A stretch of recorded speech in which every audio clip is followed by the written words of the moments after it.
আমাদের ভগবান রামকে যখন নিজের ঘর থেকে বিতাড়িত করা হয়েছে, তখন আমরা কিভাবে আমাদের নিজের বাড়িতে গর্বের সাথে বসবাস করব?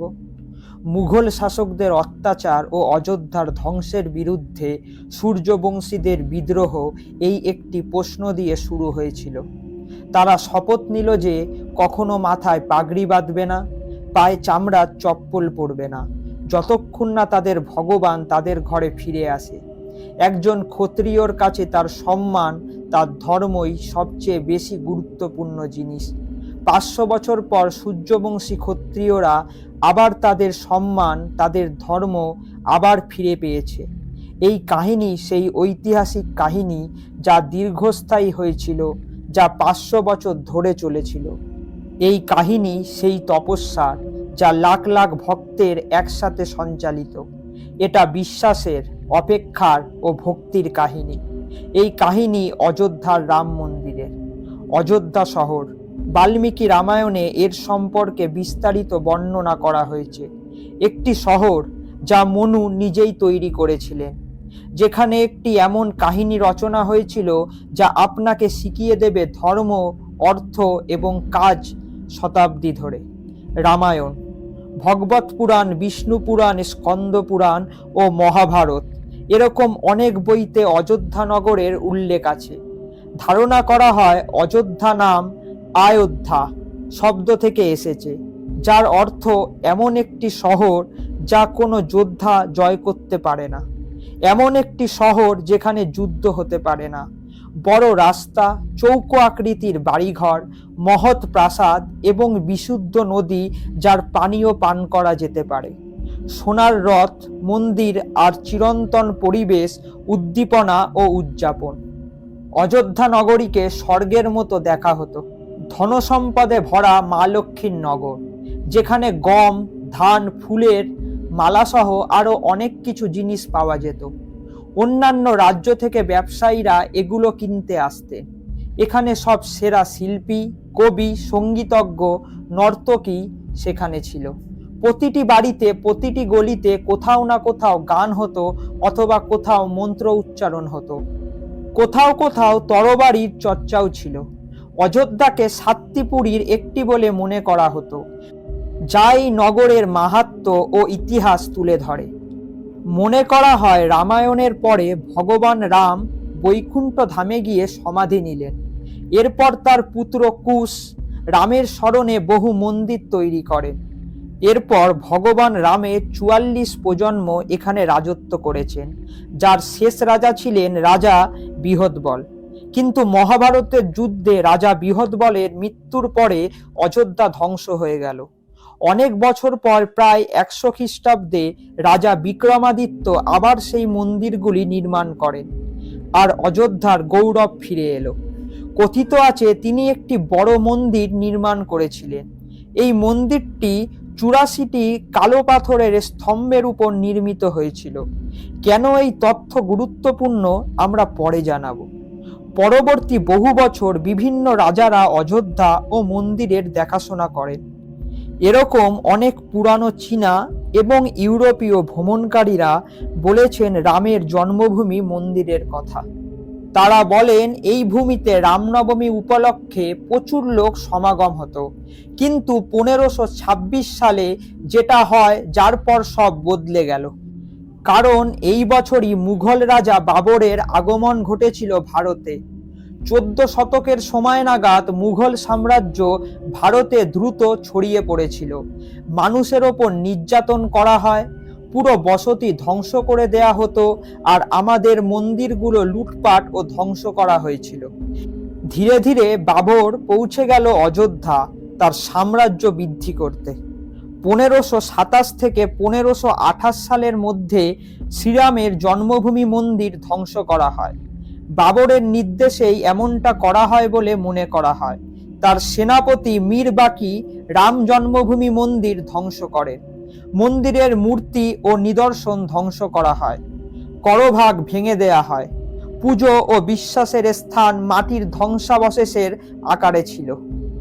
1611 সালের দিকে যখন একজন ইংরেজ ভ্রমণকারী উইলিয়াম ফিঞ্চ অযোধ্যায় আসেন, তিনি তার ডায়েরিতে লিখলেন, এই শহরে আগে একটি বড় দুর্গ ছিল যা হিন্দুরা পূজা করত। এই দুর্গের ভাঙা ভগ্নাবশেষে অনেক ব্রাহ্মণ পূজা করত। অচিরেই সেখানে একটি মসজিদ নির্মাণ করা হয়। ঐতিহাসিকরা বলেন, মসজিদটির নির্মাণ কাজ মন্দিরের ধ্বংসাবশেষের উপর করা হয়েছিল। আর এখান থেকেই শুরু হয় উত্তেজনা, যা নাড়া দিয়েছে গোটা দেশকে। 1853 সালে অযোধ্যায় শুরু হয় ধর্মযুদ্ধ। কারণ ছিল রাম জন্মভূমি ও বাবরি মসজিদ নিয়ে বিরোধ। আস্তে আস্তে এইসব লড়াই এতই বেড়ে গেল যে প্রতিদিন দাঙ্গা হতো। তারপর 1869 সালে তৎকালীন ব্রিটিশ সরকার এই জায়গার চারপাশে একটি বড় বেড়া লাগিয়ে ভাগ করে দেন। শ্রীরামের পুজো হতো মন্দিরের বাইরের বারান্দায়। শতাব্দীর পর শতাব্দী ধরে এটি চলে আসছিল। মসজিদের ভেতরে নামাজ পড়া হতো আর বাইরে ভগবান রামের পূজা করা হতো। মানুষের ধৈর্য ফুরিয়ে যেতে শুরু করে। 1949 সালে এক রাত হঠাৎ মসজিদে রাম ও সীতার মূর্তি পাওয়া যায়। কেউ কেউ বলেন রাতে লুকিয়ে এই মূর্তি রাখা হয়েছিল মসজিদের ভেতরে। কিন্তু যাই হোক না কেন, সকালে এই কথা জানার সাথে সাথে বদলে গেল অযোধ্যার দৃশ্যপট। এই এক ধাপ অযোধ্যার সাথে সমগ্র দেশের ধর্মীয় অনুভূতি এক অন্যরকম উৎসাহে ভরে দিয়েছিল। কয়েক বছর পর 1984 সালে বিশ্ব হিন্দু পরিষদ রাম মন্দিরের পুনর্গঠনের জন্য প্রচার শুরু করেন। সারা দেশে হিন্দু সম্প্রদায় একসাথে হয়ে এই লড়াইয়ে এগিয়ে এসেছিল। এই প্রচারের প্রভাব এমন ছিল, সরকার বেশিক্ষণ উপেক্ষা করতে পারেননি। তারপর 1986 সালে আদালত একটি সিদ্ধান্ত নেয়।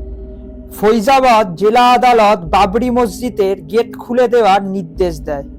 সেখানে হিন্দুদের পূজা করার অনুমতি দেয়া হয়, কিন্তু এটা মানুষের জন্য যথেষ্ট ছিল না। তারা রাম মন্দিরের পুনর্গঠন করতে চেয়েছিল। এটা ছড়িয়ে দিতে 1990 সালে এল.কে. আডবাণী রথযাত্রার আয়োজন করেন, যা এই সমস্যাকে নিয়ে গেছিল দেশের রাজনৈতিক মঞ্চে। কিন্তু আস্তে আস্তে শুরু হয় নানা দুর্ঘটনা আর দেশের অবস্থা হিংস্র হয়ে ওঠে। 6 ডিসেম্বর 1992 হাজার হাজার গাড়ি চালক ভারতের বিভিন্ন প্রান্ত থেকে জড়ো হন অযোধ্যায়। হঠাৎ জনতা নিয়ন্ত্রণহীন হয়ে পড়ে এবং বাবরি মসজিদে প্রবেশ করে। দেখতে দেখতে মসজিদের দেয়াল ঘষে পড়তে থাকে আর কিছুক্ষণের মধ্যেই বাবরি মসজিদ ধ্বংস হয়ে যায়। পরিস্থিতি নিয়ন্ত্রণ করতে পুলিশ গুলি ও লাঠিচার্জ শুরু করে, যাতে অনেক গাড়ি চালক প্রাণ হারিয়েছিল। তারপর সারা দেশে দাঙ্গা শুরু হয়। একটি কমিটি গঠন করা হয় বিষয়টি তদন্তের জন্য।